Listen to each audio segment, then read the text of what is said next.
Ici, tes nerfs sont littéralement partout. Nous allons commencer par les plus importants qui parcourent toute ta colonne vertébrale et ton cerveau. Cet épais amas de nerfs est appelé le système nerveux central ou SNC. Il est responsable de tout ce que tu fais, de ta respiration jusqu'au fait de tapoter sur ton smartphone en attente de ce qui suit. Lorsqu'un signal arrive au SNC dans le cerveau depuis n'importe quelle partie du corps, il renvoie une commande pour réagir en fonction de la situation. Pince-toi maintenant. Oui, fais-le s'il te plaît. Aïe! L'endroit que tu viens de pincer a beaucoup de neurones, comme partout ailleurs. Dès que tu as appuyé sur la peau, ils se sont enflammés et ont envoyé l'information sur la douleur au cerveau, qui a réagi en renvoyant un message indiquant que ça faisait mal. Tout cela s'est passé en moins d'1 milliseconde, mais le signal a voyagé plusieurs mètres aller-retour. Allons maintenant à la moelle épinière pour faire une petite expérience. À 1, je vais couper les connexions entre les neurones ici, et tu verras ce qui se passe. Prêt? 1. Tu vois?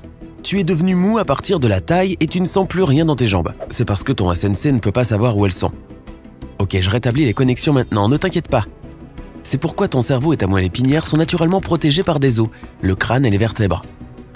À l'intérieur de la colonne vertébrale, il y a aussi du liquide céphalorachidien.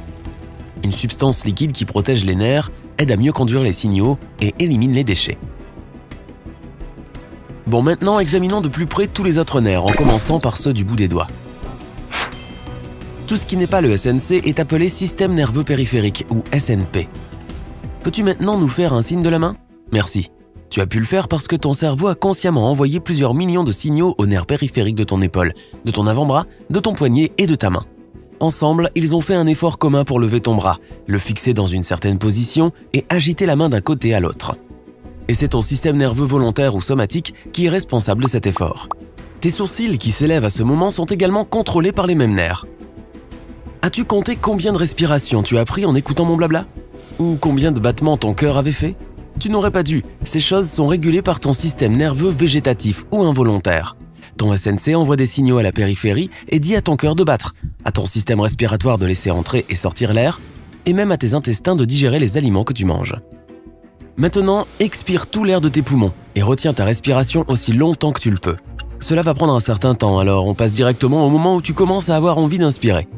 Laisser l'air sortir et retenir ton souffle sont des actions conscientes, donc c'est toi qui dis à ton cerveau d'envoyer des signaux aux organes qui respirent.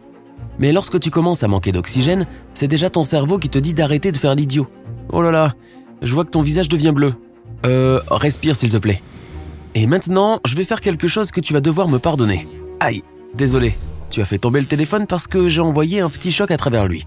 Le fait est que, inconsciemment, tu as laissé tomber ton téléphone dès que tu as ressenti la douleur. Quand je t'ai demandé de te pincer, tu as activé ton système nerveux volontaire, donc tu t'attendais à la douleur, et tu pouvais continuer à te pincer si tu le voulais. Mais ce choc est arrivé de manière inattendue, alors ton système nerveux involontaire a réagi et t'a fait fuir la menace le plus vite possible. Cela dit, ton instinct de conservation est quelque chose qui est également régulé par tes nerfs. Ton corps essaiera de se préserver même sans ton consentement. Hé, qu'est-ce qui te démange? Ah, tu dois te gratter maintenant. Oh, merci.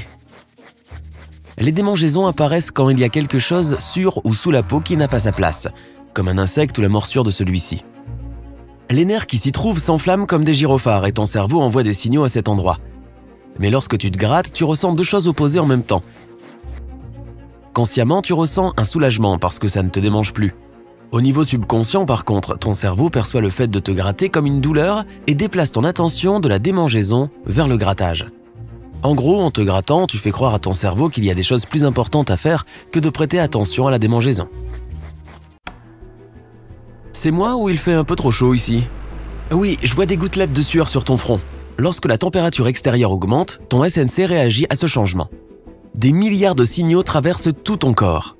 Les glandes sudoripares les reçoivent en un clin d'œil et se mettent à travailler avec acharnement. La sueur apparaît sur ta peau, la refroidissant. Je te recommande d'alimenter la clim un peu. Ah, c'est mieux. J'ai dit un peu, faut pas abuser non plus. Génial, maintenant tu frissonnes. Ton cerveau est confus, mais il fonctionne toujours rapidement, réagissant aux changements de circonstances.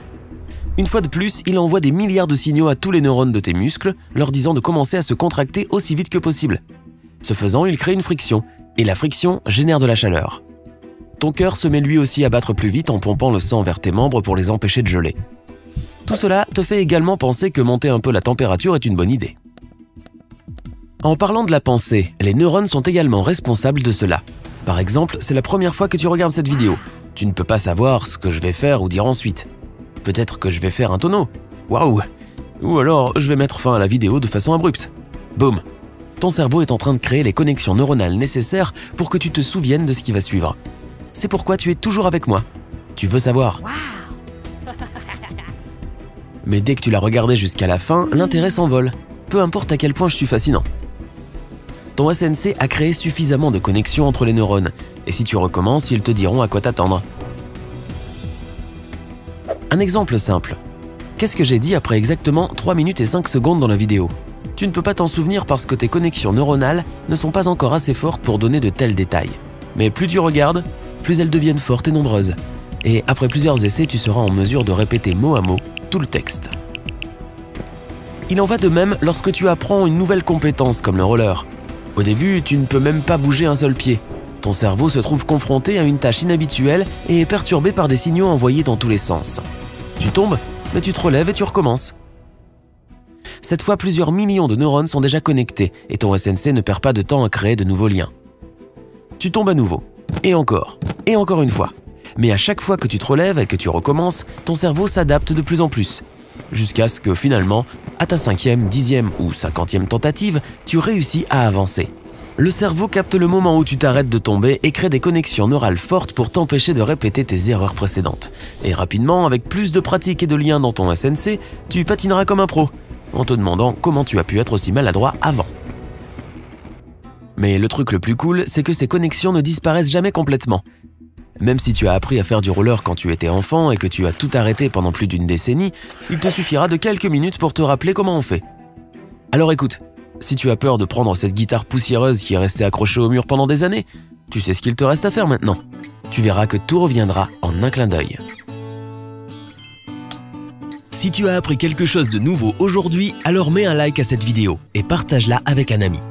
Et voici d'autres vidéos que tu devrais apprécier. Il te suffit de cliquer à gauche ou à droite et de rester du côté sympa de la vie.